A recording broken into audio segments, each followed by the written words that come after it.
She ran and lost the race for president in 2024, but could Kamala Harris run and win the race for California governor in 2026 when Gavin Newsom is termed out? According to this new exclusive poll from Emerson College, Inside California Politics and The Hill, the answer is yes. The survey finding Harris, who has not said whether she plans to run for governor, as of now would have 57% support among registered Democrats.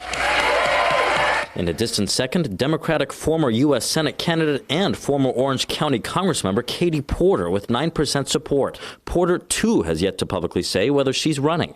And rounding out the top five, each with less than 5% support, former Los Angeles Mayor Antonio Villaraigosa, California Lieutenant Governor Eleni Kounalakis, and former State Assembly and Senate Leader Tony Atkins. 17% of respondents, meantime, say they are undecided. I don't think this is a huge surprise. Kamala Harris obviously has huge name recognition in California. California is still a blue state. Loyola Law School professor Jessica Levinson notes California is also Harris's home state, where she served as Attorney General and U.S. Senator before her term as Vice President. And so voters are familiar with her as the senator, as the vice president, and you just cannot quantify the importance of her name recognition. And there's nobody in the current field who has the statewide name recognition that Harris does. But if Harris does not run, the poll found Porter, as of now, would have the strongest support. Still, in that scenario, 45% of respondents say they're undecided.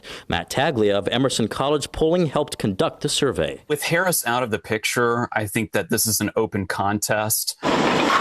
On the issues, more than 6 out of every 10 respondents said the state should spend more on firefighter staffing and equipment. On immigration, 56% of respondents indicated mass deportations are a bad thing for the state, while 44% said they're a good thing. Just over half of the respondents think California's high-speed rail project is a good use of state funds, while just under half think it's not. And as for our current governor, Gavin Newsom, among California voters from across the spectrum, the poll found he has 42% approval and 40% disapproval, while President Trump in the Golden State has 37% approval and 53% disapproval. I think what we're seeing with respect to President Trump's numbers in California is a couple of things. One is obviously California is still a blue state. California did not go for President Trump, but there is a significant amount of support for him. And I think more than there used to be. Obviously, look at the national popular vote. Look at the Electoral College.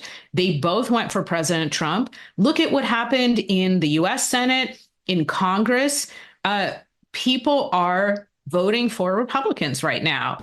And speaking of Republicans, not included in the poll, Riverside County Sheriff Republican Chad Bianco. He has hinted in the past he's interested in running for governor, and he just announced he'll make what he describes as a major announcement next week. Reporting at the state capitol, covering local news that matters, Eitan Wallace, Fox 40 News. A federal judge